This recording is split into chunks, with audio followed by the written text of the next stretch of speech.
तो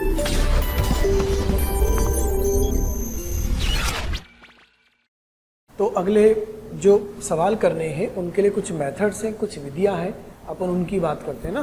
तो methods to solve trigo equations, त्रिकोणमितीय समीकरणों को हल करने की विधियां, उसको हल करने के मेथड। इसमें पहला है फैक्टराइजेशन, गुणनखंड विधि।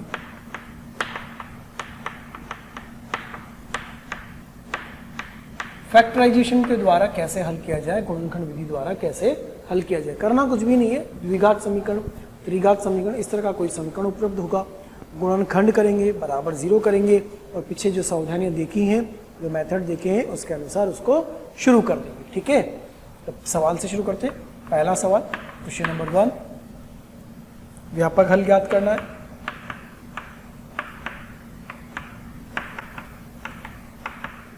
व्यापक हल ज्ञात करें। समीकरण आपको दिया हुआ है 2 cos square theta plus 3 sin theta बराबर 0। 2 cos square theta plus 3 sin theta बराबर 0। अब पहली बात तो ये आती है कि जो द्विघात समीकरण या त्रिघात समीकरण बनना चाहिए, वो समीकरण किस में बनना चाहिए, या तो पूरा कोसाइन में बने या पूरा साइन में बने। तो हम इसको साइन में बदल लेते हैं। तो ये आएगा 2 × 1 minus sine square theta plus 3 sin theta बराबर 0 और 2 - 2 sin square theta plus 3 sin theta बराबर 0 और 2 sin square theta minus 3 sin theta minus 2 बराबर 0। बन गया द्विघात। अगला काम क्या होगा बेटा, इस द्विघात समीकरण के गुणनखंड करेंगे। इसके गुणनखंड कर लेते हैं, 2 और 2 ये -4, तो इसके गुणनखंड बन रहे हैं 2 sin square theta plus sin theta minus 4 sin theta minus 2 बराबर 0। इसके गुणनखंड हो गए। ये आ गया 2 2 -4 और उधर से भी आ रहा है अपना -3। ठीक है, कॉमन लेंगे तो sin थीटा कॉमन मिलेगा, ये बन जाएगा 2 sin थीटा प्लस 1 -2 कॉमन, तो ये बनेगा 2 sin थीटा प्लस 1 बराबर 0, अर्थात 2 sin theta plus 1 sin theta minus 2 बराबर 0। इस स्थिति में अपन पहुंच गए, गुणनखंड कर लिए गए हैं जैसा कि बोला गया था। ये गुणनखंड विधि क्या कह रही है, समीकरण को पहले किसी एक सिंगल वेरिएबल में कन्वर्ट करें, या तो साइन में या कोसाइन में या टैन में, और उसके गुणनखंड कर लें। अब या तो पहला गुणनखंड 0 होगा या दूसरा गुणनखंड 0 होगा। तो 2 sin थीटा प्लस 1 बराबर 0, या फिर हम लिखेंगे sin थीटा माइनस 2 बराबर 0। तो यहाँ से मिलेगा sin थीटा बराबर 2, जो कि संभव नहीं है। तो इधर तो क्या आ गया, कोई हल संभव नहीं है। उधर से तो कोई हल आना ही नहीं, क्योंकि sin थीटा का मान कभी 2 हो ही नहीं सकता। इधर आ जाओ, तो यहाँ लिखेगा sin थीटा बराबर -1/2। जैसे ही आप लिखेंगे sin थीटा बराबर -1/2, दिमाग में आएगा कि या तो ये तृतीय में होने वाला है या चतुर्थ में होने वाला है, लेकिन अपने को जो अल्फा कोण लेना होता है वो कहाँ से लेना होता है, पहले और चतुर्थ में से। तो हम कोण कहाँ से लेंगे, चतुर्थ चतुर्थांश में से लेंगे, है ना। तो हम लिखेंगे sin theta is equal to sine of -π/6 लिख सकते हैं, -30 डिग्री, एक ही बात है, चतुर्थ में चले गए अपन। अब इसको लिखेंगे theta is equal to nπ plus -1 की पावर n इंटू -π/6, ऐसा लिख देंगे अपन इसको। तो अपना आंसर आ गया, थीटा बराबर nπ प्लस -1 की पावर n इंटू -π/6। बोले सर आपने 2nπ तो जोड़ा ही नहीं। 2nπ जोड़ते यदि यह घटना 0 से 2π में एक बार ही आती, क्या ये एक से अधिक बार हो रही है, बिल्कुल, तृतीय में भी चतुर्थ में भी, इसलिए अपन इसको जनरल सॉल्यूशन से कर रहे हैं। अगर वो सिर्फ और सिर्फ एक बार उपलब्ध होता ना, तो फिर अपन ऐसा नहीं करते, 2nπ जोड़ देते। ठीक है, ये इसका हल बना, इधर से कोई हल आया ही नहीं, वरना 2 अलग अलग हल आ जाते, फिर उनसे n की वैल्यू रखने पर थीटा के कुछ मान मिलते चले जाते। देखिए अगला सवाल देखते हैं, क्वेश्चन नंबर 2, उसी पर। Sine cube theta into cos cube theta, sine cube theta into cos theta minus cos cube theta into sine theta बराबर 1/4, यह दिया हुआ है और इसके लिए हल करना है व्यापक हल के अनुसार। तो सबसे पहला काम क्या है, गुणनखंड करना। एलसीएम वेलसीएम लेंगे तो उलझ जाएगा, अपन तो पहले गुणनखंड कर लेते हैं यहाँ पर, और कॉमन निकालने पर आ रहा है sine theta cos theta common, वो बनेगा sine square theta minus cos square theta बराबर 1/4। अब इधर लाएं, ये हो गया 4 sine theta cos theta minus लगा करके बेटा क्या ये बन सकता है cos square theta minus sine square theta बराबर 1। इसमें क्यों बदला? क्योंकि ये काम का फॉर्मूला है। कौन सा फॉर्मूला? ये cos 2 थीटा का फॉर्मूला। इसमें से -2 को अलग करें, इसको लिखें 2 sign theta into cos theta, और ये वाला तो कौन से में बदल गया? cos 2 थीटा में बराबर 1। अब ये फिर से एक और काम का उपयोगी फॉर्मूला बना। ये कौन सा होता है? Sine 2 theta. तो क्या बना बेटा? -2 साइन 2 थीटा कॉस 2 थीटा बराबर 1। अरे ये तो फिर से उपयोगी फॉर्मूला बन गया। 2 sine alpha cos alpha sign 2 alpha. क्या बना ये? -4 माइनस, तो यही रहेगा माइनस साइन 4 थीटा बराबर 1 और साइन 4 थीटा बराबर -1। वो 2 भी इसमें खप गया। अब आया आपके पास साइन 4 थीटा बराबर -1। तो जैसे ही आपको मिला साइन 4 थीटा बराबर -1, आपने लिखा 4 theta is equal to theta plus n पाई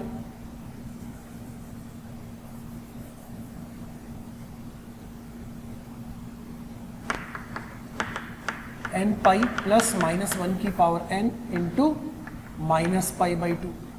ऐसा लिख सकते हैं ना। लेकिन इसमें गड़बड़ हो गई। क्या गड़बड़ हो गई? कि ये व्यापक हल जो था ना थीटा बराबर n पाई प्लस -1 की पावर n इंटू अल्फा वाला, सही तो है, लेकिन जब आप इसके हल निकालना शुरू करोगे ना तो n के प्रत्येक मान पर अद्वितीय मान नहीं आएगा, रिपीट कर जाएगा। क्यों रिपीट कर जाएगा? क्योंकि अगर अपन इस घटना की बात करें, ग्राफ वगैरह अपन पढ़ चुके हैं, तो -1 यहाँ पर होता है और 1 यहाँ पर होता है। तो 0 से 2 पाई में ये घटना कितनी बार घटित हो रही है? सिर्फ एक बार घटित हो रही है। अगर सिर्फ एक बार घटित हो रही है, ये लिखना क्या हो जाएगा? गलत हो जाएगा। सही तरीका क्या होगा? इसको लिखना sine 4 theta is equal to -1। एक बार घटित हो रही है सिर्फ घटना, एक बार। तो अपन क्या लिखेंगे? 4 theta is equal to sine 4 theta is equal to sine of -π/2 और 4 theta is equal to 2n pi -π/2। सिर्फ एक बार, 0 से 2 पाई में सिर्फ एक बार। यहाँ लिख लेंगे अपन नोट, यह घटना 0 से 2 पाई में सिर्फ एक बार है, इसीलिए 2n पाई जोड़कर हल करें, है ना। यह घटना 0 से 2n पाई में सिर्फ एक बार है, इसीलिए 2n पाई जोड़कर हल करें। अब इसमें 4 का भाग देंगे, तो थीटा बराबर 2n पाई अपॉन 4 माइनस π/8। कितना आ गया बेटा? थीटा बराबर n π/2 माइनस π/8। यह बनेगा हल। यहाँ अवश्य लिखेंगे n कोई ना कोई पूर्णांक संख्या है। इस तरीके से आएगा थीटा बराबर n π/2 माइनस π/8। इस तरीके से आप इसको लिखेंगे, इस तरीके से नहीं लिखेंगे। यह कब लिखेंगे? जब वह घटना एक से अधिक बार घटित हो रही हो। अगर वो उपस्थित सिर्फ एक बार ही है 0 से 2 पाई में, तो डायरेक्टली 2n पाई जोड़ो, आंसर लिखो। वो रिपीटेड वैल्यू वाला काम नहीं होगा। अच्छा, एक बात और दिमाग में आती है कि सर आपने तो यहाँ बेसिक वाले भी तो हमें लिखा रखे हैं, साइन के लिए आपने बेसिक वाले भी लिखा रखे हैं। तो साइन के लिए बेसिक वाले क्या होते हैं वो लिख दें। साइन 4 थीटा बराबर -1 आया, तो 4 थीटा बराबर होना चाहिए 4n - 1 इंटू π/2। कितना हो जाएगा ये? 4 थीटा बराबर 4n π/2 माइनस π/2। 4 का भाग देंगे तो थीटा बराबर आएगा n π/2 माइनस π/8। देखो वही मिला जो पहले लिखा था। बेसिक वाले से भी लिख सकते थे, मना नहीं है, लेकिन इससे नहीं लिख सकते थे। तो पहला चांस किसका? बेसिक वाले का। दूसरा चांस किसका? 2n पाई जोड़ने वाले का। तीसरा चांस किसका? जनरल सॉल्यूशन का। कुछ नहीं लगेगा ना, तो फिर ये लगाएंगे। ठीक है, देख लो आप इससे कर रहे हो और बेसिक से कर रहे हो, आंसर आपको सेम ही मिल रहा है, अलग अलग नहीं मिल रहा है। ठीक है, इस गुणनखंड विधि पर आधारित अगला सवाल अपन देखते हैं। फिर अगला सवाल लेते हैं, क्वेश्चन नंबर 3। वही गुणनखंड विधि पर आधारित प्रश्न ले रहे हैं। यदि साइन थीटा 1 और कॉस 2 थीटा जीपी में है, गुणोत्तर श्रेणी समझते हो ना सब लोग, गुणोत्तर श्रेणी में है। तो फाइंड थीटा, थीटा का हल ज्ञात करना है ना, और व्यापक हल ज्ञात करना है। फाइंड थीटा, तो अपन ऐसे लिखते हैं, तो थीटा के व्यापक हल ज्ञात करें। थीटा के व्यापक हल हमें ज्ञात करने हैं। अब गुणोत्तर श्रेणी में दिया, तो गुणोत्तर श्रेणी तो पढ़ चुके हो ना अब तक अपन पढ़ चुके हैं कि समांतर श्रेणी क्या होती है, गुणोत्तर श्रेणी क्या होती है। अगर ए बी सी समांतर श्रेणी में है तो शर्त क्या होती है, a प्लस सी अपॉन 2 बराबर b, यह शर्त होती अगर तीन संख्याएं समांतर श्रेणी में होती। a b c जीपी में हो तो शर्त क्या होती है, b स्क्वायर बराबर ac, अगर तीन संख्याएं गुणोत्तर श्रेणी में है तो b स्क्वायर बराबर ac होना चाहिए। a b c HP में हरात्मक श्रेणी में है तो क्या होता है, b equal to 2ac upon a plus c, अगर ए बी सी हरात्मक श्रेणी में है तो फिर b बराबर 2ac अपॉन a प्लस सी हरात्मक श्रेणी की शर्त होती। अगर ये शर्तें संतुष्ट होती हैं तो तीनों संख्याएं निम्न श्रेणी में होंगी, अन्यथा नहीं होंगी। अच्छा, अब यहाँ जो सवाल है उसमें क्या बोला है कि तीनों की तीनों संख्याएं किस में है, गुणोत्तर श्रेणी में है। तो गुणोत्तर श्रेणी की शर्त लगाएं अपन इसके अंदर, तो साइन थीटा 1 कॉस 2 थीटा किस में है बेटा, जीपी में है, गुणोत्तर श्रेणी में है। तो 1 का whole square equal to sine theta into cos 2 theta होना चाहिए, b square equal to a into सी।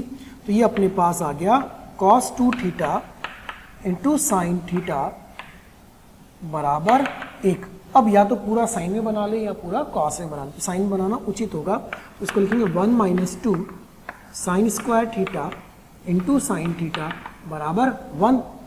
1 गुणा करा तो sine theta minus 2 sine cube theta minus 1 बराबर 0। कुछ इस तरह का समीकरण बन रहा है, इसको अपने को हल करना है, ठीक है। और इधर से माइनस से गुणा करें तो 2 sine cube theta minus sine theta plus 1 बराबर 0। अब ये देख लीजिए कि इसमें क्या मान रखा जाए कि अपने आंसर आ जाए, है ना। तो कुछ ऐसा है क्या जो इसको संतुष्ट कर रहा है, आप इसमें पुट करके देखो, साइन थीटा बराबर -1। आप जैसे ही साइन थीटा बराबर -1 रखोगे वो समीकरण क्या बनेगा बेटा, 2 इंटू -1 का whole cube minus of -1 plus 1 बराबर कितना हुआ, ये -2, और ये कितना हुआ +2। तो क्या 0 आ रहा है, 0 बराबर 0। 3 की घात के समीकरण को हल करने के लिए जो पहला वाला गुणनखंड होता है वो हिट एंड ट्रायल मेथड से ही हल किया जाता है, तो हम वही कर रहे हैं। हमने -1 रख के देखा, संतुष्ट कर गया है।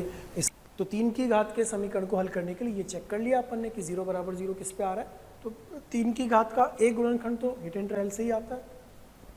तो साइन थीटा बराबर -1 आया, इसका मतलब साइन थीटा प्लस 1 बराबर 0 एक गुणनखंड है, ठीक है।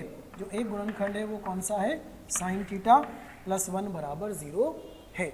यह एक गुणनखंड अपने को मिल गया, ठीक। अब इसका अपन भाग देंगे उसके अंदर, तो अपने को एक द्विघात वाला उसके भाजक में मिल जाएगा। भाग देना आता है, साइन थीटा प्लस 1 का भाग दे रहे हैं, इसके अंदर अपन 3 की घात वाले में 2 sine cube theta minus sine theta plus 1 वाले में अपन इसका भाग दे रहे हैं, ठीक है। तो सबसे पहले किससे गुणा करेंगे बेटा, 2 साइन स्क्वायर थीटा से। तो यहाँ पे आएगा 2 साइन स्क्वायर थीटा, ये बन गया 2 sine cube theta plus 2 sine square theta minus, यहाँ से आएगा -2 sine square theta minus sine theta, ठीक। अब अगला किससे गुणा करेंगे इसको, -2 साइन थीटा से, -2 साइन थीटा से गुणा करेंगे। तो -2 sign theta into sine theta -2 sine square theta और -2 साइन थीटा, माइनस का प्लस हो गया, ये प्लस हो गया, ये फिर निपट गया। प्लस का 2 साइन थीटा और माइनस साइन थीटा कितना बचा, साइन थीटा, और यहाँ कितना बचा +1। अब किससे गुणा करोगे, +1 से, कि आपको वापस वही मिल जाएगा, माइनस माइनस ये पूरी तरह भाग चला गया। अर्थात जो 3 की घात का समीकरण था उसके गुणनखंड हो गए एक रेखिक एक द्विघात। तो गुणनखंड क्या हुए, हम फिर से लिखेंगे, therefore 2 sine cube theta minus sine theta plus 1 बराबर 0 के गुणनखंड हो गए साइन थीटा प्लस 1 रेखिक वाला और एक द्विघात वाला, 2 sine square theta minus 2 sine theta plus 1 बराबर 0। यह गुणनखंड आ गए। अब इस द्विघात के भी गुणनखंड कर लेंगे तो दो और रेखिक अपने को मिल जाएंगे। इस द्विघात समीकरण को अगर आप थोड़ा सा ध्यान से देखो तो इसमें जब B square minus 4ac capital D का मान चेक करेंगे तो आपको एक नई बात पता चलेगी। माइनस बी माइनस 2 4ac कितना आ रहा है बेटा, ये डी का मान 4 माइनस 8 नेगेटिव। यदि डी नेगेटिव होता है तो इसके मूल कैसे होते हैं, काल्पनिक। द्विघात वाले चैप्टर में अपन ने पढ़ा हुआ है, तो इसलिए अपने को क्या मिलेगा, यहाँ पर काल्पनिक हल मिलेगा। कैसे हल मिलेंगे, काल्पनिक हल मिलेंगे। तो इस द्विघात से तो कुछ मिला ही नहीं, बचा कौन अपने पास, साइन थीटा प्लस 1 बस। देयरफॉर मैं सबसे पहले आपको धन्यवाद देना चाहता हूँ, थैंक यू सबको, क्योंकि डेली हजारों स्टूडेंट्स हमारे वीडियो देख रहे हैं और अपना फ़ायदा उठा रहे हैं। आपसे रिक्वेस्ट है कि आप YouTube चैनल पे जाएं, डिस्क्रिप्शन बॉक्स में जाएं और लिंक पे जाकर के सब्सक्रिप्शन करें ताकि आपको इसका और भी बेहतर तरीके से फ़ायदा मिले। दूसरी बात, यदि आप डाउट सॉल्विंग का भी फ़ायदा लेना चाहते हैं, स्टडी मटेरियल का भी फ़ायदा लेना चाहते हैं, तो उस लिंक पर जाकर के अपने प्रीमियम सब्सक्रिप्शन को सुनिश्चित कीजिए। साइन थीटा प्लस 1 बराबर 0, साइन थीटा बराबर माइनस 1। ध्यान देना, साइन थीटा बराबर माइनस 1 घटना जो होती है वो 0 से 2 पाई में सिर्फ एक बार ही घटित होती है। तो डायरेक्टली क्या लिखेंगे, अर्थात theta is equal to 2n pi minus pi by 2। कहाँ पर होता है, माइनस पाई बाई 2 पे। ये 3 पाई बाई 2 भी लिख सकते हो आप। और theta is equal to 2n pi plus 3 pi by 2। लेकिन उचित कौन सा होगा, ये वाला, क्योंकि एंगल अपने को कहाँ से पकड़ना चाहिए, हमेशा प्लस पाई बाई 2 से माइनस पाई बाई 2 के बीच में। अगर आपने 3 पाई बाई 2 लिख दिया तो गलत नहीं है, आंसर आ जाएगा उससे भी, लेकिन सही तरीका क्या होगा, माइनस पाई बाई 2 वाला लिखना। ठीक है, नोट करिए इसको फटाफट से ही। देखिए अगला सवाल लेते हैं, क्वेश्चन नंबर 4। क्वेश्चन नंबर 4 वही गुणनखंड विधि द्वारा हल करना है, उसी पर आधारित प्रश्न ले रहे हैं अपन। क्वेश्चन नंबर 4 है sine cube x/2 minus cos cube x/2 upon 2 plus sign x बराबर कॉस x/3। बड़ा ही अजीब सा सवाल आया, देखो इसको हमें हल करना है और इसका व्यापक हल ज्ञात करके बताना है कि क्या होगा। ठीक है, तो सबसे पहले तो ऊपर लिखा a cube minus B cube. यदि a cube minus B cube है तो उसके गुणनखंड हो जाएंगे a minus B into A square plus B square plus A B. A cube minus B cube के गुणनखंड ऐसे लिखे जा सकते हैं। ठीक है, तो उसके अनुसार इसको अपन क्या लिखेंगे बेटा, sign x/2 minus cos x/2, यहाँ पर sign square x/2 plus cos square x/2 plus sign x/2 cos x/2 upon में 2 प्लस, इस साइन x को क्या हम लिख सकते हैं, 2 sine x/2 plus cos x/2 into cos x/2। फॉर्मूले से साइन 2 थीटा के फॉर्मूले से इसको लिखा 2 sine theta by 2 cos theta by 2 बराबर में कितना चल रहा है, कॉस x अपॉन 3। ठीक, अब ये sine x minus cos x ये तो एज इट इज रह गया। इस sine square x/2 plus cos square x/2 का मान कितना हो जाएगा, 1। तो ये बनेगा sign x/2 minus cos x/2, यहाँ पर 1 plus sign x/2 cos x/2 बचेगा। इसमें से भी अगर 2 कॉमन ले लो, यहाँ बचता है 1 plus sign x/2 cos x/2। तो ये गुणनखंड आपका एक कैंसिल हो गया। ठीक है, इधर बराबर में कितना है, कॉस x अपॉन 3। ठीक, अब इसको और हल करें तो कितना मिल रहा है अपने को, 3 into sine x/2 minus cos x/2 बराबर 2 इंटू कॉस x। इस तरह का अपने को मिल रहा है। अब इसको आगे क्या अपन हल कर सकते हैं, और इस जो कॉस x, इस कॉस x को आप क्या लिख सकते हो, cos square theta minus sine square theta किसका फॉर्मूला होता है, कॉस 2 थीटा का फॉर्मूला होता है। तो क्या उससे भी अपन इसको तोड़ सकते हैं, तो हम इसको लिखेंगे 3 into sine x/2 minus cos x/2 बराबर 2 into cos square x/2 minus sign square x/2 अपन ने इसको लिख दिया। ठीक है, फिर से वही फॉर्मूला लगाया कॉस 2 थीटा का। अब इसके फिर गुणनखंड करें तो वो आएंगे sine of x by two minus cos of x by two बराबर 2। इधर दो गुणनखंड मिलेंगे बेटा, एक आएगा cos of x by two plus sine of x by two, एक आएगा cos of x by two minus sine of x by two. ये दो गुणनखंड अपने को मिल जाएंगे। देखो सवाल कहाँ से शुरू हुआ था, sign cube x by two minus cos cube x by two upon 2 plus sine x बराबर कॉस एक्स बाई 3 के व्यापक हल ज्ञात करने के लिए कहा जा रहा था। तो अपन एक काम तो ये करें कि यहाँ पर कैंसिलेशन कर दें डायरेक्टली और उसको हल कर लें। क्या कैंसिलेशन हम कर सकते हैं? जो बात अपनी हो रही थी पहले, क्या हमें कैंसिल कर देना चाहिए या नहीं कर देना चाहिए?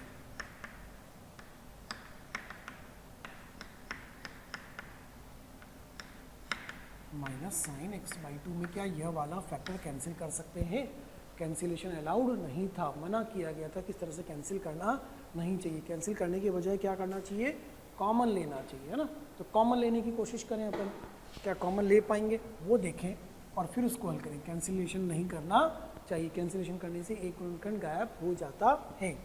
तो ये बन जाएगा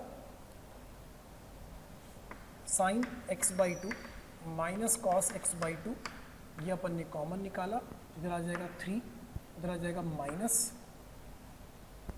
ये वाला तो इधर 3 बचेगा, उधर से इधर ला रहे हैं सबको तो माइनस आ चुका है, लेकिन जो कॉमन आएगा वो माइनस के साथ आएगा, तो वापस कितना हो जाएगा plus 2 cos x by two plus sine x by to, यह आपके पास आ जाएगा, इतना आएगा। तो या तो पहला गुणनखंड 0 होगा या दूसरा गुणनखंड 0 होगा। तो sine x by two minus cos x by two बराबर 0, अर्थात tan x बाई टू बराबर 0। एक तो ये मिला, एक इधर से मिलेगा, वो क्या मिलेगा 3 plus 2 into cos x by two plus sine x by two बराबर 0, और हम कह सकते हैं कि sine x by two plus cos x by two बराबर माइनस 3 बाई टू, ऐसा मिलेगा। इसको कैसे हल करोगे? अब फिर फंस गए, sine x by two plus cos x by two बराबर माइनस 3 बाई टू, वर्ग करना पड़ेगा दोनों तरफ, मजबूरी है, मना तो कर रखा था लेकिन अब कोई उपाय नहीं है। तो क्या लिखेंगे? स्क्वायरिंग बोथ साइड्स, दोनों तरफ वर्क करेंगे। मैं यहाँ लिख रहा हूँ, मजबूरी है, उपाय नहीं है अपने पास, और कोई तरीका नहीं है अपने पास अभी तक। आगे कोई विधियाँ आएंगी तो उससे हल कर पाएंगे, अभी तो नहीं कर सकते। तो वर्क करने से क्या बन जाएगा? ये sign square x by to cos square x by two plus 2 sine x by to cos x by two बराबर 9/4। Sign square x by two plus cos square x by to का मान 1 plus 2 sine theta cos theta sine 2 theta, sine x बराबर 9/4, sine x बराबर 9/4 minus 1, तो sine x बराबर कितना हुआ 5/4। Sine x बराबर 5/4 कैसे संभव है यार? क्या साइन एक्स का मान कभी भी 1 से ज़्यादा आ सकता है? नहीं आ सकता। तो ये तो क्या हो गया? संभव नहीं है, नॉट पॉसिबल। पूरा हल करके देख रहे हैं एक एक जगह पे, कहीं भी कोई हल चूकना नहीं चाहिए, छूटना नहीं चाहिए। तो उधर से तो आंसर आया ही नहीं। अब क्या आया? tan x बाई टू बराबर 0। tan x बाई टू बराबर 0 का मतलब क्या हुआ? बराबर 0 नहीं, सॉरी बराबर 1, उधर गया था ना, ये कितना हुआ? 1 हुआ। tan x बाई टू बराबर 1, उधर जाएगा cos x बाई टू, नीचे लाएंगे sine upon cos, tan x by two बराबर 1। अब tan थीटा 1 कहाँ था? पाई बाई 4 पर, तो अपन क्या लिखेंगे? x बाई टू बराबर n pi plus pi by 4, 2 उधर जाएगा तो x बराबर 2n pi plus pi by 2, ये आ जाएगा x बराबर 2n pi plus pi by 2, क्योंकि जो एंगल लेना होता है वो tan के लिए कहाँ से लेना होता है? प्रथम में से या चतुर्थ में से। तो शुरू से समझे, a cube minus B cube के गुणनखंड किए गए, a cube minus B cube equal to a minus B into A square plus B square plus A b, इसकी वैल्यू 1। अब ये वाला तो कैंसिल हो सकता है, ये तो अपॉन में है, इससे तो कोई फर्क नहीं पड़ रहा क्योंकि अशून्य राशि है। अब इसको हल करा, इधर अपने पास आया था cos x के गुणनखंड किए गए, cos square x by two minus sign square x by to, उसको फिर हल किया गया। एक फैक्टर मिला कैंसिल होने वाला, कैंसिल नहीं किया गया, कैंसिल करने में समस्या होगी। फिर उसको हल करके देखा एक फैक्टर को, दूसरे फैक्टर को, दूसरे से पता चला कि वो साइन 1 से बड़ा जा रहा है, संभव नहीं है। इससे हल करके देखा, आंसर आ गया। ठीक है, अब अपन एक काम यहीं पे भी कर सकते थे शुरू में ही, कि हम यहीं पे स्क्वायरिंग कर दें, यहीं पे वर्ग कर देते तो भी हल हो सकता था। आप इसको लिखो, फिर आगे बात करते हैं।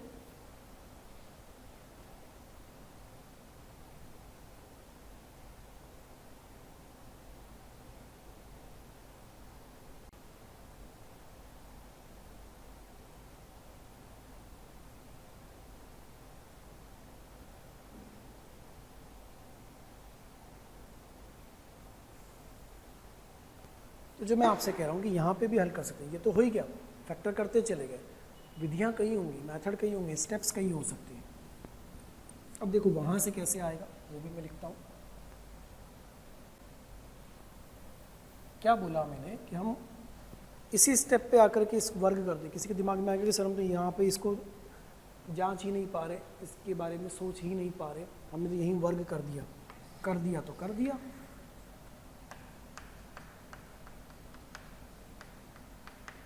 स्क्वायरिंग बोथ साइड्स करना तो नहीं चाहिए लेकिन कर दिया फिर भी। तो क्या करा एक विद्यार्थी ने, यहाँ लिखा 9, यहाँ लिखा sin x/2 minus cos x/2 का होल स्क्वायर, और इधर कर दिया 4 cos स्क्वायर x। ठीक है, ऐसा कर दिया इस स्टेप पर आकर के।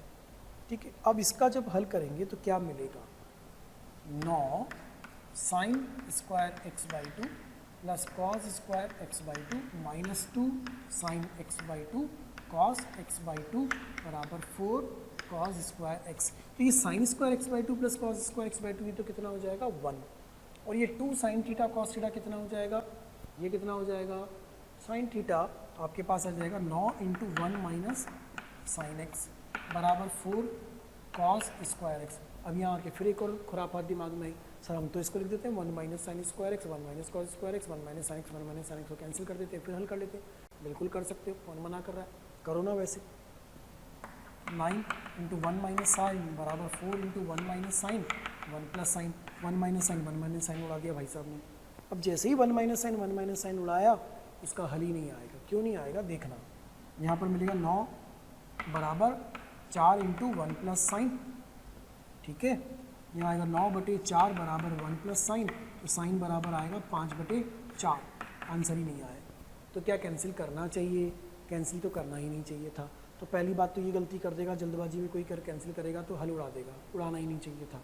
हल उड़ाने के बजाय उसको क्या करना होगा, कॉमन लेके हल करेगा। तो इधर आएगा साइन थीटा बराबर 1, साइन थीटा बराबर 1 आएगा तो फिर आंसर आ जाएगा।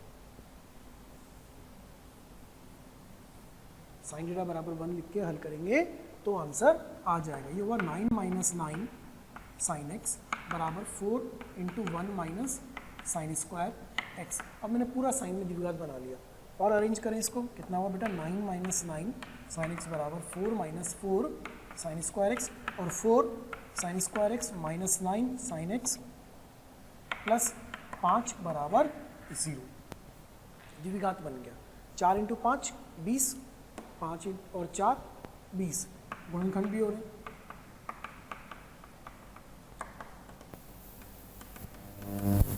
देखो इसमें से कॉमन आया 4 साइन एक्स, यहाँ बचेगा साइन एक्स माइनस 1, यहाँ से आएगा 5 कॉमन, यहाँ बचेगा साइन एक्स माइनस 1 बराबर 0। एक गुणनखंड आएगा साइन एक्स माइनस 1, एक गुणनखंड आएगा 4 साइन एक्स माइनस 5 बराबर 0। जब इसको फिर दोबारा लिखोगे तो क्या लिखोगे कि साइन एक्स माइनस 1 बराबर 0 होगा, या साइन एक्स बराबर 5/4, जो कि संभव नहीं है। फिर वापस कहाँ आ गई, साइन एक्स बराबर 1। साइन एक्स बराबर 1 जो घटना होती है वो 0 से 2 पाई में सिर्फ और सिर्फ एक बार होती है। अगर एक बार होती है तो क्या लिखना चाहिए, 2n पाई प्लस पाई/2। देखो आंसर फिर से वही मिला क्या जो अपने को पहले मिला था। कोई सी भी विधि पे चले जाओ, सावधानियों का ध्यान रखो, गलतियां ना करो, कैलकुलेशन सही करो, फॉर्मूले सही लगाओ, तो आंसर हर तरीके से सेम ही आएगा, सही ही आएगा। वापस वही मिला 2n पाई प्लस पाई/2। नोट करिए। अगला सवाल लेते हैं, question number 5। 2 tan theta minus cot theta बराबर -1। एक और लिखते हैं, क्वेश्चन नंबर 6।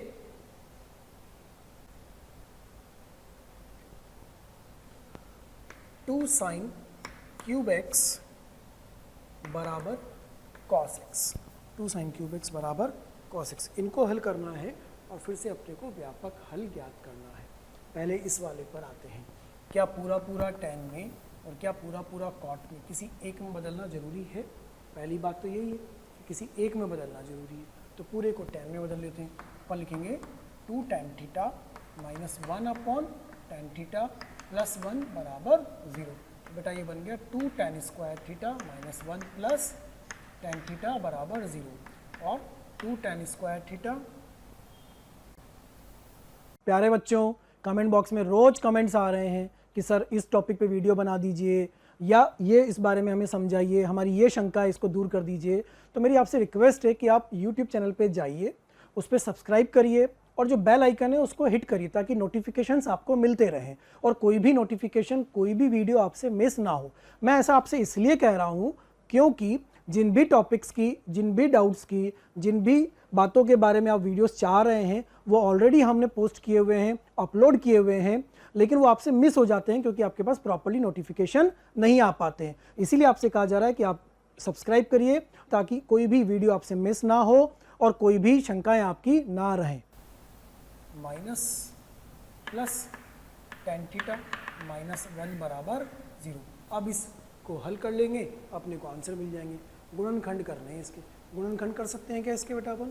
क्या गुणनखंड होंगे इसके?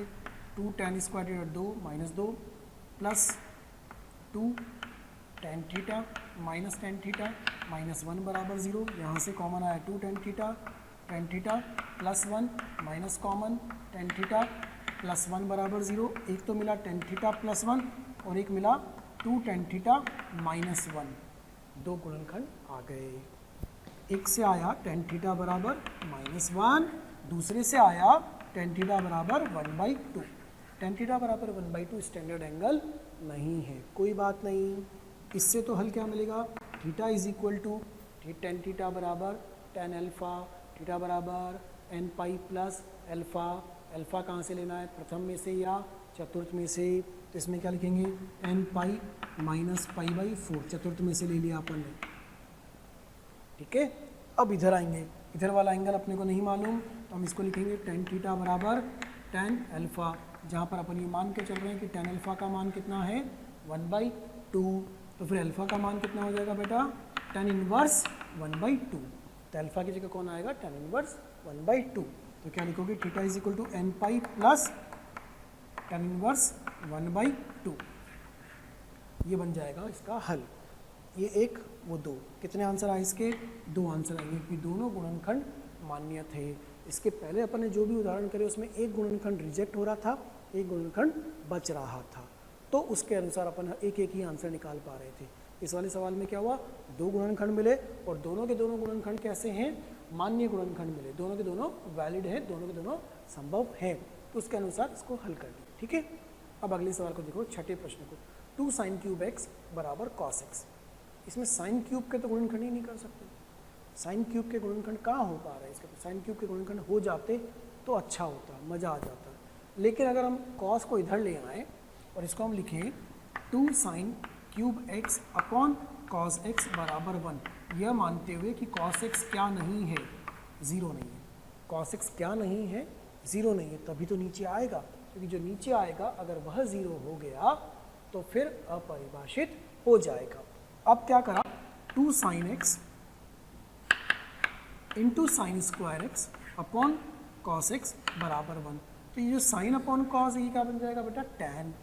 तो 2 tan x into sine square x बराबर 1, ऐसा बनेगा। अब इस साइन स्क्वायर को आप क्या लिख सकते हो? Cosec square. तो और नीचे ला इसको, ये बना 2 tan x upon cosec square x बराबर 1। और कॉसेक स्क्वायर को क्या लिख सकते हो फिर? 1 प्लस कॉट स्क्वायर एक्स। कर क्यों रहे ऐसा? साइन से चले थे, कॉस से चले थे, tan में चले गए, tan से कॉट में आ गए, कॉसेक में आ गए, किसी एक में लाना है ना। कोई भी जो द्विघात लिखा जाता है वो द्विघात किसी एक फॉर्मेट में आ जाना चाहिए। अगर किसी एक पक्के फॉर्मेट में आ जाएगा, साइन में, कॉस में, tan में, कॉट में, सेक में या कॉसेक में, तो द्विघात हल हो पाएगा या त्रिघात हल हो पाएगा। तो फिर उसको ही लाने का प्रयास कर रहे हैं। अब ये क्या बना? 2 tan x upon cosec square x बराबर 1 और 2 tan x upon 1 plus cot square x बराबर 1, ऐसा बन गया। ये देखो, क्या tan कॉट का आपस में संबंध होता है? साइन कॉस में तो नहीं बन पाया क्योंकि क्यूब था, तो पहले तो उस क्यूब को हटाया, एक को तो tan में बदल दिया, इसको नीचे लाके कॉसेक में बदल दिया, या हम इसको इधर ले जाते तो कॉट बन जाता, जैसे भी चाहो। अब ये बना 2 tan x is equal to 1 plus cot square x और 2 अपॉन कॉट एक्स बराबर 1 प्लस कॉट स्क्वायर एक्स और 2 बराबर cot x plus cot cube x. तो समीकरण आ गया cot cube x plus cot x minus 2 बराबर से। अब आया ना एक सिंगल तरीके में। सबसे पहला प्रयास तो यही होता है कि किसी एक सिंगल वेरिएबल में ले आए। अब हिट एंड ट्रायल, क्योंकि 3 की घात का समीकरण है तो पहला हिट एंड ट्रायल मेथड लगेगा। आप जैसे ही कॉट एक्स बराबर प्लस 1 रखोगे, प्लस 1 संतुष्ट कर जाएगा, 1 + 1 - 2 बराबर 0, 0 बराबर 0। इसका मतलब हुआ cot x minus 1 is a factor. इसका एक गुणनखंड कौन हो गया? Cot x minus 1। Cot x minus 1 इसका एक गुणनखंड है, क्योंकि कॉट एक्स बराबर 1 रखने पर संतुष्ट कर रहा है। क्या किया जाता है? उस गुणनखंड से डिवाइड किया जाता है, जैसे आपने अभी थोड़ी देर पहले भी किया था एक सवाल के अंदर। Cot cube x plus cot x minus 2, इससे यहाँ पर क्या आएगा? कॉट स्क्वायर एक्स, तो कितना बन जाएगा? कॉट क्यूब एक्स, फिर ये minus cot square x minus plus, बेटा ये तो कैंसिल हो जाएगा, क्या बचेगा यहाँ पर? Cot square x plus cot x. आप किससे गुणा करेंगे? कॉट प्लस कॉट एक्स, फिर आ जाएगा आपके पास cot square x minus cot x minus plus, ये फिर उड़ जाएगा, कितना आ जाएगा यहाँ से? 2 कॉट एक्स, ऊपर से कितना आएगा नीचे? -2। आप किससे गुणा करोगे? आप +2 से, तो यहाँ पे +2 कितना बन जाएगा बेटा? 2 कॉट एक्स माइनस 2, ये पूरा चला गया। अर्थात जो 3 की घात का समीकरण अपने पास आया ना, उसके गुणनखंड क्या मिल गए अपने पास? Therefore cot cube x plus cot x minus 2 बराबर 0 के गुणनखंड क्या लिखोगे? कॉट एक्स माइनस 1, एक तो रेखिक वाला, और एक यहाँ जो भाजक में आया है वह द्विघात वाला। Cot square x plus cot x plus 2 बराबर 0। अगला प्रयास क्या होगा कि इस द्विघात के भी गुणनखंड कर लें। इस द्विघात के गुणनखंड नहीं हो पाएंगे, क्योंकि चेक करोगे तो इसका डी कैसा है? नेगेटिव। अर्थात इसके जो मूल होंगे वो कैसे होंगे? काल्पनिक मूल। काल्पनिक मूलों की अपने को आवश्यकता नहीं है, हमें जो भी हल चाहिए वो कैसे चाहिए? वास्तविक। अर्थात यहाँ से मिलेगा कॉट एक्स बराबर 1, अर्थात tan x बराबर 1, अर्थात n pi plus pi by 4, n कोई ना कोई पूर्णांक, ये बन जाएगा अपना हल। तो शुरू कहाँ से हुआ सवाल? साइन कॉस से। साइन क्यूब को नहीं तोड़ पा रहे थे, कॉस के फॉर्म में तोड़ देते अगर साइन स्क्वायर होता, लेकिन क्यूब था तो नहीं तोड़ पा रहे थे, इसलिए अपने कॉस का भाग देके साइन अपन कॉस को tan में बदला, इसको कॉसेक स्क्वायर में, कॉसेक को tan में, या तो पूरा पूरा tan में बना लें या पूरा पूरा कॉट में बना लें। आप चाहते तो यहाँ पर इसको 1/tan² लिख करके tan क्यूब का भी समीकरण बना सकते थे। हमने इसका भाग दिया, कॉट में बन गया। कॉट या tan एक ही बात है, कॉट को tan को किसी को भी हल करो, अंत में आना आपको tan में ही पड़ेगा। लिखिए, इसको नोट करिए। देखिए अगले सवाल पर आते हैं, क्वेश्चन नंबर 7 और 8। ठीक है, इनके लिए भी अपने को वही व्यापक हल ज्ञात करने हैं। पहले 7वें प्रश्न की बात करें, विधि क्या कहती है, मेथड क्या कहता है कि गुणनखंड करिए, फैक्टर करिए, गुणनखंडों को हल करके पहला गुणनखंड बराबर 0, दूसरा गुणनखंड बराबर 0 करेंगे। तो इसके गुणनखंड किए जाएं सबसे पहले तो इसके गुणनखंड tan square x plus tan x minus √3 tan x minus √3 बराबर 0। बेटा यहाँ से कॉमन आया tan x, बचेगा tan x plus 1 minus √3 common, यहाँ बचेगा tan x प्लस 1 बराबर 0। अर्थात दो गुणनखंड जो हैं बहुत ही सरलतम रूप से मिल चुके हैं। पहला गुणनखंड यदि 0 होगा तो tan x बराबर -1 आएगा, दूसरा गुणनखंड 0 होगा तो tan x बराबर √3 आएगा। दोनों ही स्टैंडर्ड एंगल भी है, तो हम इसको लिख सकते हैं tan x equal to tan of -π/4। 3π/4 नहीं लिखेंगे क्योंकि द्वितीय में चला जाएगा, जाना कहाँ चाहिए? पहले में और चौथे में। इधर से लिखेंगे tan x equal to tan of π/3, 60 degree पर बन जाता है। tan थीटा बराबर tan अल्फा, तो थीटा बराबर nπ प्लस अल्फा, x बराबर होगा nπ माइनस π/4। इधर से होगा x बराबर nπ प्लस π/3। क्या दोनों में ही n पूर्णांक होगा? ये दो आंसर आएंगे इसके अंदर। अब इसी तरीके से अपन फिर अगले वाले सवाल पर पहुंचे, प्रश्न संख्या 8। उसको लिखो, इसको प्रयास करना शुरू करो कि आखिर इस सवाल में ऐसा क्या है। साइन स्क्वायर भी है और tan स्क्वायर भी है और tan भी है और साइन भी है। अगर साइन को कॉस में बदल देंगे तो tan अधूरा रह जाएगा, tan को कॉट में बदल देंगे तो साइन अधूरा रह जाएगा, और tan स्क्वायर को अगर sine square upon cos square में बदल देंगे तो साइन की घात 4 कॉस की घात 4 अजीब अजीब सा आ जाएगा। तो क्या ऐसा करें कि ये सवाल इजीली सॉल्व हो जाए, वो देखिए आप, उस पर विचार करें। तो कुछ विचार करा तो कुछ समझ में आया क्या करना चाहिए। हम कुछ पदों पे ध्यान दें, ये साइन स्क्वायर का पद और ये साइन का पद, इनको एक साथ लिखें तो sign square x minus sine x, और ये टैन वाले पद को एक साथ लिखें plus 2 tan square x plus 4/√3 tan x plus 11/12 बराबर 0। ठीक है, पूर्ण वर्ग बनाना सबको आता है। पूर्ण वर्ग बनाने का तरीका क्या कहता है कि जो वर्ग वाला गुणन होता है उसके गुणांक को 1 बनाते हैं, और जो रेखिक वाला होता है उसके गुणांक का आधा उसका वर्ग करके जोड़ते और घटाते हैं। तो क्या पूर्ण वर्ग बन जाता है, मतलब sign square x minus sine x plus इसका गुणांक -1 का आधा -1/2 -1/2 का वर्ग 1/4। ऐसा करने से क्या ये पूर्ण वर्ग बन पाएगा? इनसे दो कॉमन निकालेंगे। पहले जो द्विघात वाला होता है उसका गुणांक 1 बनाया जाता है, उसके बाद रेखिक वाले की बात की जाती है, जैसा बचपन में पढ़ के आए हो। क्या ये बना a² + b² -2ab, तो बेटा ये क्या बन जाएगा sin x -1/2 का होल स्क्वायर, और ये बच गया -1/4 + 2।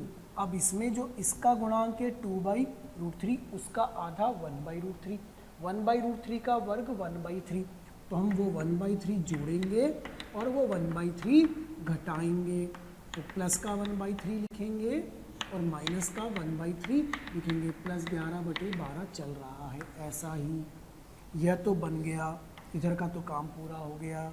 इन तीनों पदों को ध्यान से देखो, तो क्या बन रहा है, क्या a² + b² + 2ab बन रहा है। क्या है इधर आपके पास sin x माइनस 1/2 का होल स्क्वायर -1/4, यहाँ प्लस 2 कॉमन है, और क्या है यहाँ पर tan x प्लस 1/√3 का होल स्क्वायर, ये वाला माइनस का 1/3 अलग से बचा हुआ है, माइनस का 1/3 अलग से बचा हुआ है, प्लस 11/12 बराबर 0। अब व्यवस्थित करना शुरू करते हैं। sin x माइनस 1/2 का whole square plus 2 into tan x plus 1/√3 का होल स्क्वायर प्लस 11/12 माइनस 1/4, यहाँ से 2 इंटू -1/3, तो -2/3 बराबर 0। ठीक है बेटा, हम इस वाले को यहाँ पे हल करके देख लेते हैं कि ये क्या खेल खेल रहा है, ये संख्या क्या बन रही है। फिर 4 और 3 का एलसीएम, ये आ गया 12, ये आ गया यहाँ पर 9, और माइनस माइनस प्लस हो जाएगा, तो कितना हो जाएगा चेक करो एक बार। 4 और 3 का एलसीएम आया 12, ठीक है, तो ये होगा यहाँ पर 3 आएगा, सॉरी 3, और इधर आएगा 8, 11, 11/12 माइनस 11/12 बराबर 0, मतलब ये पूरा ही निपट रहा है। तो अगले स्टेप में जो आपके पास बचेगा वो बचेगा sin x माइनस 1/2 का whole square plus 2 into tan x plus 1/√3 का होल स्क्वायर बराबर 0। ध्यान दीजिएगा, पूर्ण वर्ग प्लस पूर्ण वर्ग बराबर 0, पूर्ण वर्ग प्लस पूर्ण वर्ग बराबर 0 हो ही नहीं सकता। पूर्ण वर्ग प्लस पूर्ण वर्ग बराबर 0 तभी होगा जब पहला पूर्ण वर्ग भी 0 हो और दूसरा पूर्ण वर्ग भी 0 हो, अर्थात यह वाला भी 0 हो जाए और यह वाला भी 0 हो जाए। क्यों? क्योंकि उधर जो संख्याएं थी वो तो बची ही नहीं, वो तो पूरी पूरी खत्म हो गई है। अब ये कह रहा है कि sin x तो 1/2 हो जाए, एंड ये कह रहा है कि tan x बराबर -1/√3 हो जाए। ठीक है, यह जो होना चाहिए ये इनमें से कोई एक होना चाहिए या दोनों एक साथ। जब दोनों ब्रैकेट 0 होंगे तभी तो LHS बराबर RHS आएगा। इसका यह तथा यह दोनों एक साथ। याद करो, थोड़ी देर पहले एक सवाल करा था अपन ने, जब अपने लिखा था sin x बराबर -1/2 tan थीटा बराबर 1/√3, वैसा ही आ गया। सेकंड या फर्स्ट में, ये वाला सेकंड या फोर्थ में, देख लो साइन पॉजिटिव फर्स्ट या सेकंड में, टेन नेगेटिव सेकंड में या फोर्थ में। तो कॉमन क्या आया, कॉमन क्या आया, सेकंड में। कॉमन कहाँ पे आया, सेकंड चतुर्थांश के अंदर। अब द्वितीय चतुर्थांश में एंगल कौन सा होगा, π/6 या 5π/6, 5π/6। तो एंगल कितना हो जाएगा, 5π/6। तो थीटा बराबर क्या लिखोगे, 5π/6। जो घटना है वो एक बार की अनेक बार, एक ही बार घटित हो रही है सेकंड क्वाड्रेंट के अंदर। तो आंसर क्या लिखना चाहिए डायरेक्टली, x = 2nπ + 5π/6। सवाल यहाँ शुरू में टिपिकल लगता है, लेकिन ध्यान से देखें तो पहले पूर्ण वर्ग बनाएं, पूर्ण वर्ग बनाने के बाद हल करना शुरू करें। तो देख रहे हैं कि पूर्ण वर्ग प्लस पूर्ण वर्ग बराबर 0, पूर्ण वर्ग प्लस पूर्ण वर्ग बराबर 0 तभी होगा जब पहला पूर्ण वर्ग भी शून्य हो जाए, दूसरा पूर्ण वर्ग भी शून्य हो जाए। उसके बाद तो फिर आसान हो गया।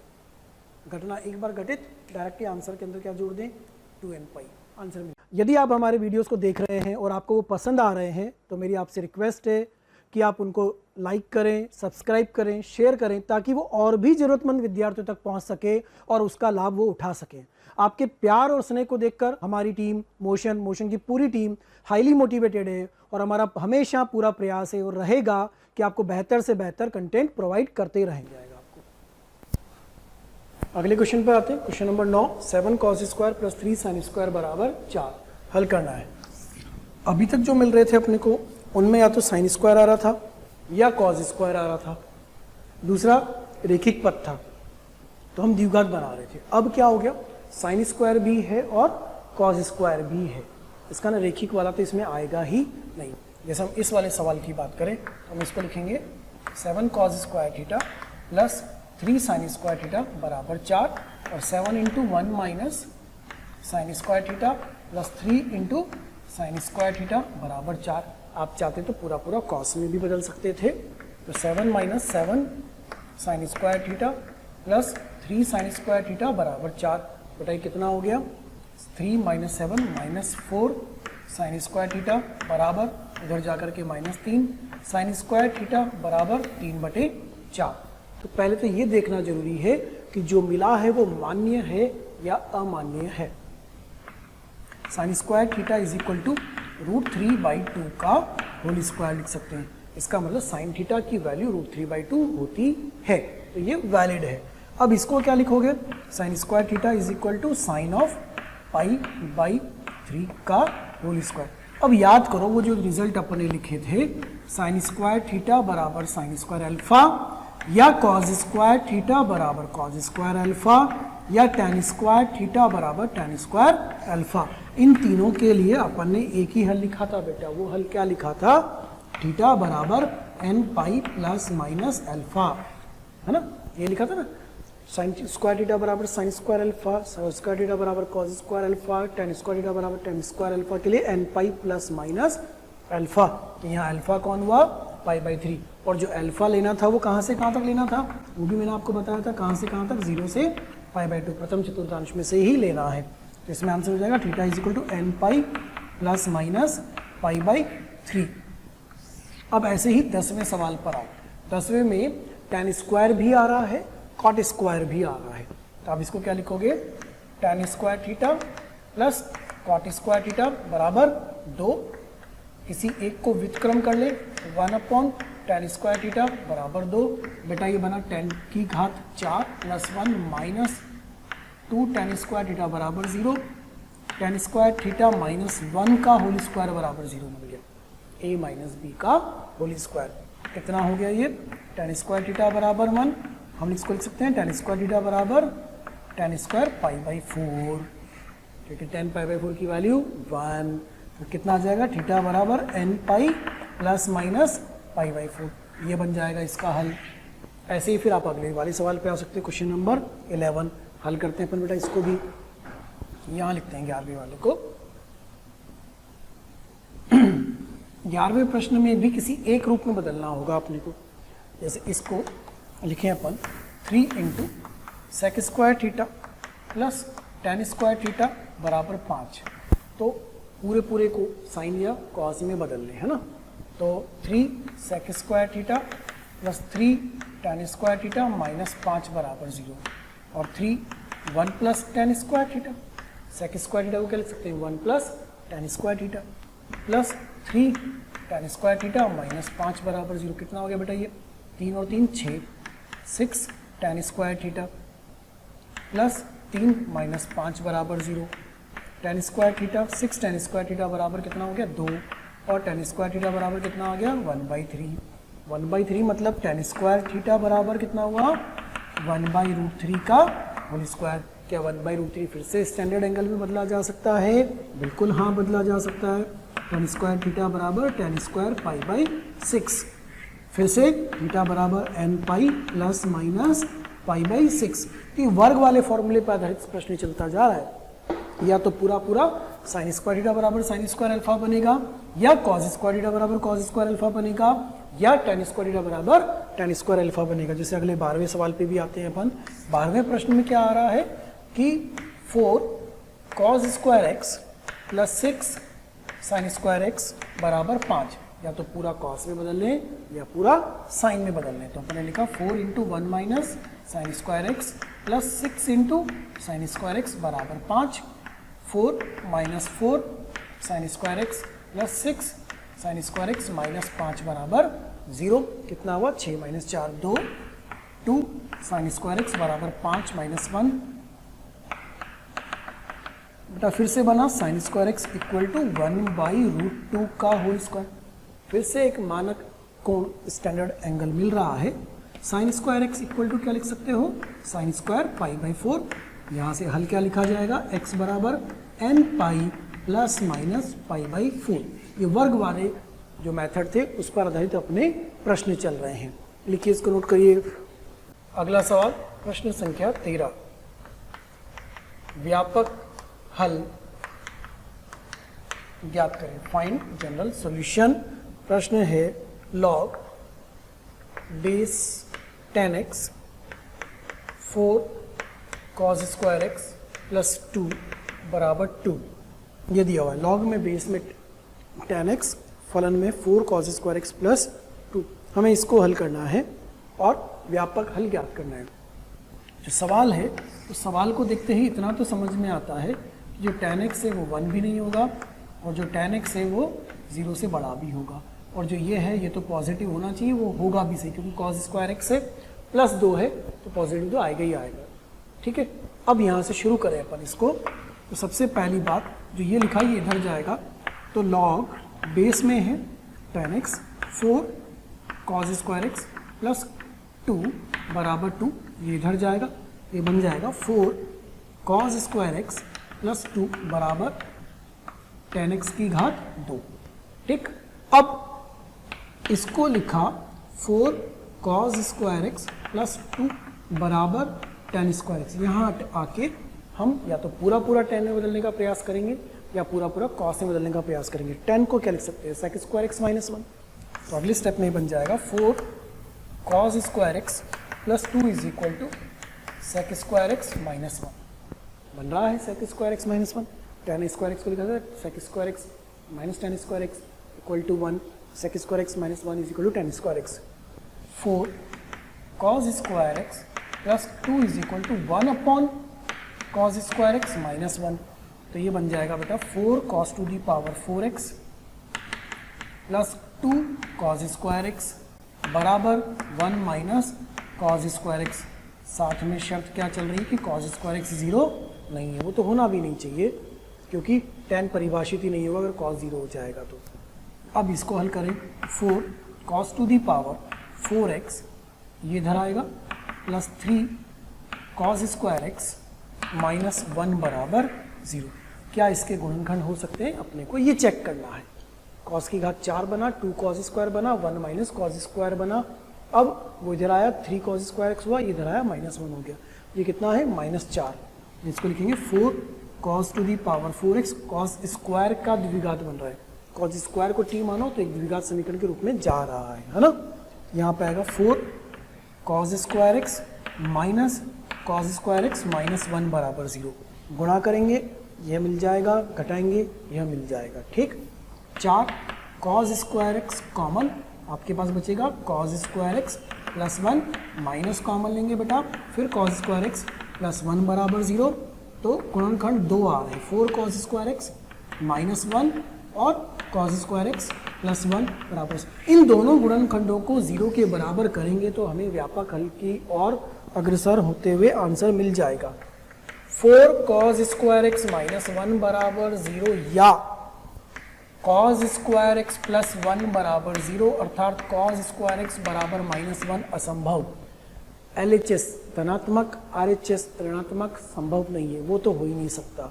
तो फिर क्या मिला, cos square x equal to 1/4 और cos square x equal to 1/2 का होल स्क्वायर और cos square x equal to cos में कितना एंगल, cos में कितना एंगल 60 डिग्री मतलब π/3, cos π/3 का वर्ग। तो cos स्क्वायर एक्स बराबर cos स्क्वायर π/3। फिर से हम वहीं पहुंच गए वर्ग वाले पर। cos square theta is equal to cos square alpha, theta is equal to n pi plus minus alpha, x is equal to n pi plus minus alpha, जहाँ पर n क्या है पूर्णांक। और इसमें ऐसी कोई वैल्यू नहीं आ रही है जिससे tan x 0 हो रहा हो। tan 0 इनमें से किसी पे, क्योंकि tan जो 0 होता वो तब होता कोई ऐसा एंगल हमें मिल जाता जो साइन को 0 कर रहा होता। यहाँ कोई एंगल ऐसा नहीं आ रहा है, साइन को 0 भी नहीं करेगा और वो 1 भी नहीं हो पाएगा। तो इसमें आंसर ये बिल्कुल सही है, वैलिड है, वो एक पहले से ही रिजेक्ट हो गया। ठीक है, देखिए अगला सवाल है, फिर से व्यापक हल ज्ञात करना है। 4 cot 2 थीटा बराबर cot square theta minus tan square. पहला प्रयास या तो पूरा पूरा tan में आ जाए या पूरा पूरा cot में आ जाए। तो ये जो tan cot 2 थीटा है, पहले तो इसको बदलते हैं, इसको लिखते हैं 4/tan 2 थीटा, इसको भी 1/tan square theta minus tan square theta. ठीक, ये जो tan 2 थीटा है इसका formula 4/2 tan theta upon 1 minus tan square theta होता है, बराबर यहाँ पर आ गया tan square theta LCM 1 minus tan to the power 4 theta. शर्त क्या आ जाएगी, tan स्क्वायर थीटा जो है वो 0 नहीं होना चाहिए, डिनोमिनेटर वाला कभी भी 0 नहीं होना चाहिए। ये बन जाएगा 1 minus tan square upon 2 tan theta बराबर 1 minus tan to the power 4 theta upon tan square theta. ऐसा नहीं कि tan यहाँ से कैंसिल कर दे, tan डायरेक्टली कैंसिल नहीं करना है, कैंसिल करने से एक हल उड़ जाता है। 2 और 2 के जरूर कैंसिल कर सकते हो। तो 2 into 1 minus tan square theta upon tan theta is equal to 1 minus tan to the power 4 theta upon tan square theta. फिर कह रहे हैं इसके गुणनखंड होंगे 1 plus tan square into 1 minus tan square. तो 1 minus tan square 1 minus tan square cancel नहीं करना है, कैंसिल करने से एक हल उड़ जाता है। उसको लिखेंगे 1 minus tan square theta upon tan theta minus 1 minus tan square theta into 1 plus tan square theta upon tan square theta बराबर 0। मैंने इसके गुणनखंड कर दिए लेकिन कैंसिल नहीं करा। अब कॉमन निकालो बेटा, कॉमन क्या आ रहा है, कॉमन हमें मिल रहा है 1 माइनस tan स्क्वायर थीटा, यहाँ पर 2/tan theta minus 1 plus tan square theta upon tan square theta बराबर 0। ठीक, एलसीएम लें इसका, तो 1 माइनस tan स्क्वायर थीटा, यहाँ पर एलसीएम आया tan स्क्वायर थीटा, ये 2 tan theta minus 1 minus tan square theta बराबर 0। माइनस की वजह से अंदर वाला भी माइनस हो गया, माइनस कॉमन लेते हैं तो 1 minus tan square theta, tan square theta minus 2 tan theta plus 1 upon tan square theta बराबर 0। ये बन रहा है a square plus b square minus 2ab, a minus b का whole square, 1 minus tan square theta और tan theta minus 1 का whole square upon tan square theta बराबर 0। अपन पहले ही कह चुके हैं कि जो नीचे लिखा है वो तो 0 नहीं होगा, तो जो अंश में लिखा है वही 0 होगा, अर्थात 1 माइनस tan स्क्वायर थीटा बराबर 0 होगा या फिर tan थीटा माइनस 1 बराबर 0 होगा। tan थीटा बराबर 1 होगा, tan थीटा बराबर tan π/4 होगा, तो थीटा बराबर n पाई प्लस π/4 होगा। उधर से आंसर, इधर से आंसर क्या आएगा, इधर से आएगा tan स्क्वायर थीटा बराबर 1, tan स्क्वायर थीटा बराबर क्या लिखोगे, tan स्क्वायर π/4 अर्थात थीटा बराबर n पाई प्लस माइनस π/4। फिर दोनों का सम्मिलित रूप लिखोगे, संयुक्त रूप लिखोगे, तो आंसर आ जाएगा आपके पास थीटा बराबर n pi plus minus pi by 4। एन क्या है? पूर्णांक। ये बनेगा अपना अंतिम स्थिति में आंसर। जैसे आपने tan में बदला, आप पूरे को कॉट में ही बदल सकते थे, लेकिन साइन और कॉस में ना छेड़े। फिर साइन और कॉस में छेड़ दोगे ना तो घाते 4 में चली जाएंगी, थोड़ा उलझ जाएगा। या तो पूरा tan में बदल लो या पूरा कॉट में बदल लो। पूरा कॉट में भी बदलोगे तो भी लास्ट में जाके तो आपको tan में ही आना पड़ेगा। तो उचित क्या होगा? पहले से ही tan स्क्वायर में बदलना और फिर हल करना। ठीक है, नोट करिए इसको। देखिए अगले सवाल पर आते हैं, क्वेश्चन नंबर 15, जो कि एडवांस में भी आ चुका है। क्वेश्चन नंबर 15 क्या कह रहा है कि दिए गए समीकरण का व्यापक हल ज्ञात करें। जो समीकरण दिया है ये cos 4x प्लस 6 बराबर 7 cos 2x, इसका व्यापक हल ज्ञात करना है। और इस व्यापक हल को ज्ञात करने के बाद जो n के रूप में व्यापक हल आएगा उसमें n के मान रखते जाएंगे। जो विभिन्न हल आएंगे उन विभिन्न हलों में से 0 से 314 के बीच के हल, सभी हलों को इकट्ठा करना है और उनका फिर योग ज्ञात करना है।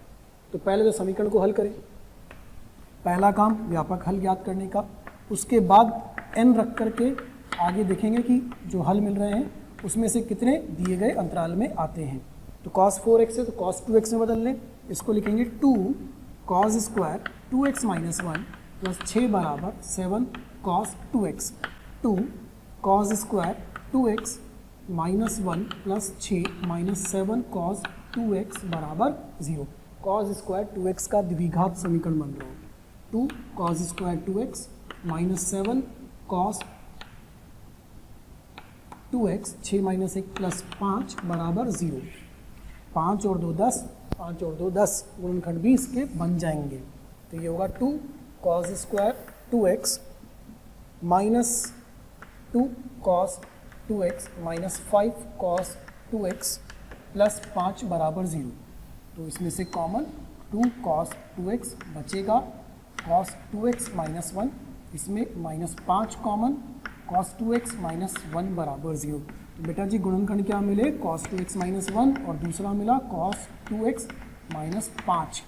अर्थात cos 2x बराबर 1 होगा या फिर cos 2x बराबर 5/2 होगा, जो कि संभव नहीं है क्योंकि cos 2x का मान 1 से ज़्यादा नहीं आ सकता।